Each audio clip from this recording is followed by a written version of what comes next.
Greetings, everyone. Greetings to my brothers and sisters. And welcome to the first in a series of commentaries titled, What's on My Mind? My name is Katie Ray. Today I will comment on a situation that is rife with concern and one to which I can no longer remain silent because I hold dear to the principle that an injury to one is an injury to all. Now I am not unduly worried about the sentimental responses or emotional outbursts of anyone who feels that my words might offend. Because offense to anyone is not worth acknowledgement in the least. Rather, the plight of my people is what I consider to be the most distressing and the most important at this point in time. Therefore, without sugarcoating it, I will dispense what is on my mind in relation to the issue. It appears that African leaders, politicians, heads of state in Africa and the African diaspora have neither the leadership qualities, the wisdom, the integrity, nor the gonads to make it absolutely clear to China that the attitude towards Africans is unacceptable. How could they permit China to treat our people, their people, in such a despicable manner? Their silence on the matter, or should I say, their seeming reluctance to decry the actions of China, is indirectly authorizing the degradation of Africans. Has Africa sold out once again?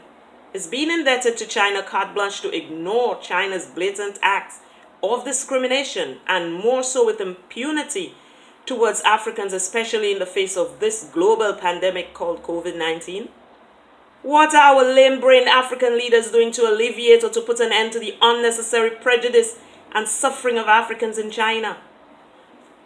I am wondering whether their diplomatic agreements or covenants consist of maltreatment of Africans.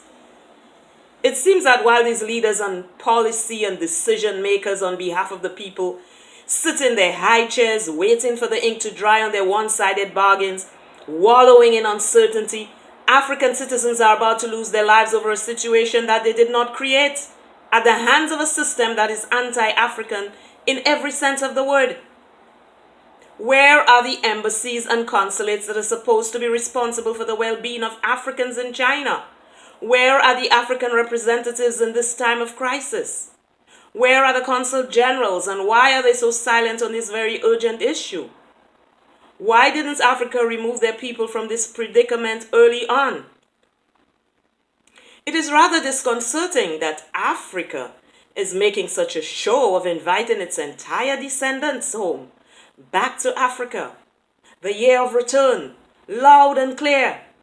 But at what cost? If Africa cannot protect our brothers and sisters, who in essence were bred and born on African soil, from the hands of these marauding bands of barbarians in China, how then will they protect us from the same criminals in whom they have a vested interest, and who have a vested interest in Africa, and who are there because of some mutual accords to which they are signatory? Needless to say, these pacts and agreements seem to be of very little benefit to the preservation of Africa, its people, its culture, and its posterity. What gives?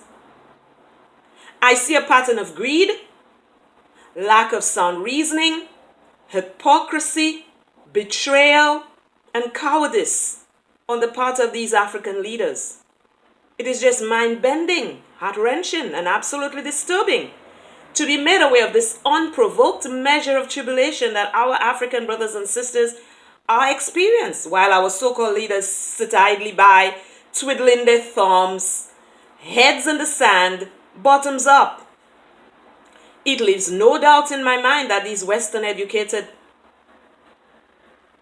megalomaniacal, self-aggrandizing, boot-licking cowards have very little intention of reading China the Riot Act.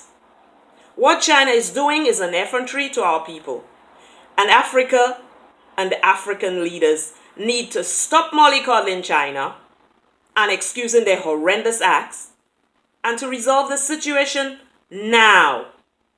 While China has a right to protect its citizens during this COVID-19 emergency, which I digress to add is in a nutshell their fault, They are in direct violation of the Universal Declaration of Human Rights, whereby people and their rights must be at the forefront and center of this outbreak. According to Antonio Guterres, the 9th Secretary General of the United Nations, who took office on January 1st, 2017, and I quote, "A human rights lens puts everyone in the picture and ensures that no one is left behind. We see the disproportionate efforts on certain communities, the rise of hate speech, the targeting of vulnerable groups, and the risks of heavy-handed security responses undermining the health response against the backdrop of rising ethno-nationalism, populism, authoritarianism, and a pushback against human rights in some countries. The crisis can provide a pretext to adopt repressive measures for purposes unrelated to the pandemic. This is unacceptable." Furthermore, Guterres asserts that the best response is one that responds proportionately to immediate threats while protecting human rights and the rule of law, end quote. Does China respect the rule of international law? Is China signatory to the Universal Declaration of Human Rights? Does this law apply to China at all? Or can China not comply without any consequences? Why is it acceptable for Africans to be evicted from their homes without due process, kicked out into the streets, threatened, prevented from accessing any form of protection, driven even from the very streets where they seek shelter, beaten, insulted, spat upon, and utterly scorned with no reservation whatsoever? Are Africans included in Guterres' speech? Do they deserve protection? Do they have rights at all? Moreover, are Africans the reason why the whole world is now at the mercy of the SARS coronavirus outbreak? Why are they being punished? Why are they being punished? Some might say that China is not discriminating, but is merely preserving its own.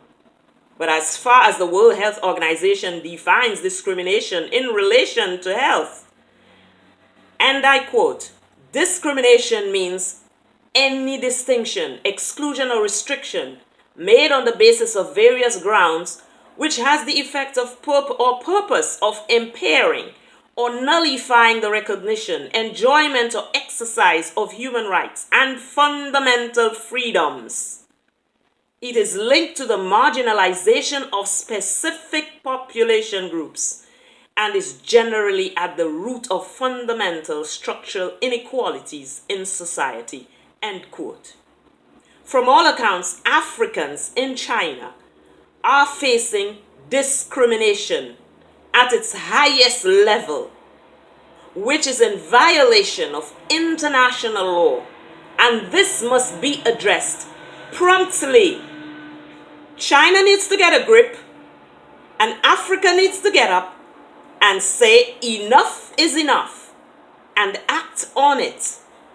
The United Nations and the WHO is accountable too. This is a travesty, perversion at its worst, and a slap in the face of humanity. Wake up, Africa. Preserve our own. Protect our own. Thank you for listening.